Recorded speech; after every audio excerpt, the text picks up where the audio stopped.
Let's talk tourniquets because you never know. And you never know. You know what I'm saying? Anyways, the old coot here coming at you with another exciting video talking about tourniquets. So this particular one, this is the informational sheet that comes with it. Basically, there's your specifications, your tolerances, your length, all that good stuff for vascular hemorrhage on wounded limbs, battle line, emergency first aid. Let me put it to you this way. Bicycle riding, motorcycle riding, I always carry at least 2 of these because you never know if you're going to have a slide out, you're going to have a crash, something's going to hit you, right? Or you might be distracted, you might hit something.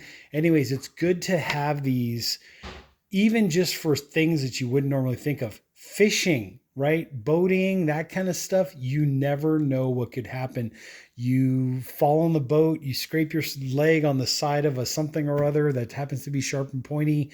You never know. So don't just think of it as a projectile wound. It could be a gash or a slash. Car, right? In the car, I usually keep a couple of these because you never know. You could be in a car accident yourself and you might start bleeding out. And this is just good to have for, especially for your legs, but also for your arms. You never know what could crash into you or you could crash into. Property damage, some poles, some miscellaneous, something that could cut, scrape, gash you. You get the idea. So great idea. So anyways, don't just think of it as a projectile wound implement or tool to help keep you alive. It's also for some sporting things that may also, you get the idea. Anyways, here's what everything looks like. It's kind of giving you like the overstrap, the buckle, the bar, the whole thing, the box, rotating the rod to stop the bleeding for tightness. Usually you could probably make it about 1 rotation of the bar. And actually, let me explain that real quick. So the way this works is always have your tourniquet set up, just at least in this configuration, so that all you have to do is undo some Velcro and adjust to size and then reapply, versus if it's just in the package and you got to loop it through the buckle, come back through around, that's time. You're just wasting time. And if somebody's bleeding really bad or you yourself are bleeding really bad, every second literally counts because that could be a pint of blood that you're losing in that second, depending on how severe the injury is. Well, anyways, once you get it looped through, there's a separate piece of material right here on the buckle, as you can see in this rod. And what's this for? If this is your first time watching a tourniquet video, basically this piece of material here is connected to the main loop. And as you turn this rod, it basically pulls in the material. See how it's twisting the material to constrict or shrink this webbing to basically stop the blood flow. How many turns is enough? Once you cinch down the area with the Velcro, in some cases it could be 1 turn and you're good to go. Other cases you may need to turn it twice, which is going to be extremely painful. But hey, if it stops the bleeding, it stops the bleeding. And then basically you loop the rod through here to hold it in place. You put this piece of Velcro over, and then if you have a pen or a marker, you want to write down the time that you applied this. Typically, most situations, paramedics usually arrive within 10, 15 minutes, and they can kind of assess what the situation is. They may or may not leave this on. They probably will leave it on or apply their own form of tourniquet or whatever. I believe, don't quote me, remember this video is intended for entertainment purposes only, but I believe you can leave one of these suckers on for up to like 4 hours or something ridiculous. Like if you really, really had to get somebody off of a mountain or, off of a roadway or whatever the case may be, up a mountain, maybe somebody fell off the mountain. Anyways, you get the idea.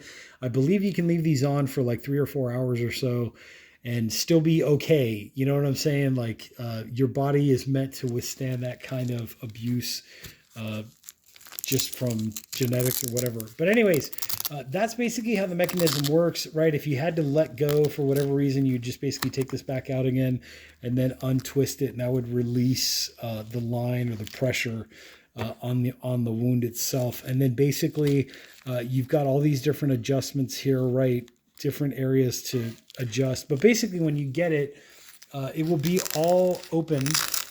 Let's see if I can do this with one hand.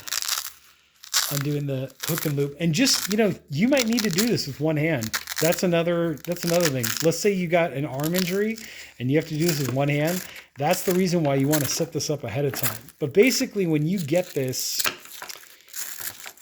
it'll be more of like this this configuration where it's just kind of like this and it hasn't been looped through. So I would take the time when you get it to go ahead and loop it through at least, so that that's one less thing you have to worry about if you ever had to use a tourniquet in an emergency situation. So there's that. I believe the backside, here we go. Here's some pictures and photos and things. There you go. Double hand operation, legs bleeding. So it's showing you how to do that, right? If you have like a leg injury for whatever reason, there's that part. Then usage of friction buckle. You get that. Hang on a sec. Anyways, we're back. So here's the rest of the information here. So screw the lock. It's basically telling you how to actually operate it in the instructions. There you go. There's that part right there. Then usage of the friction buckle. Go ahead and take a screenshot. There's your caution, right? Disposable, single use. Obviously, if you've used this thing and it's covered in blood, I wouldn't reuse it for whatever reason, just for hygienic purposes. You get the idea. Then the tourniquet you use medical first aid trained personnel. Read the instructions before. Medical waste disposal requirements. You got to go ahead and do that. Storage conditions. You get the idea. Usually they last for about 5 years. That's what they're saying, because some of the plastic components may get brittle. You get the idea. But if they're saying 5 years, 5 years is what it is. It is marked on the end with the red tab, so you know where the end of this is, by the way. But like I said, when you first get yours, I would take your time and go through the process of at least rigging this up, right? Getting this part through here. Let's see. So at least get this through and pull it through, so at least you have somewhat of a shape for, do it for your leg, right? Like the width of your thigh, like at the highest point, closer to your crotch area, just so you kind of have it ready to go. And then on the day, if heaven forbid you do have to use this, but if on the day you do have to use it, all you have to do is a quick Velcro adjustment and then tighten down the cinch, lock this in, put your time, and you're good to go. So anyways, there's that. I will put a link to this down there below in the description section, so make sure to check that out.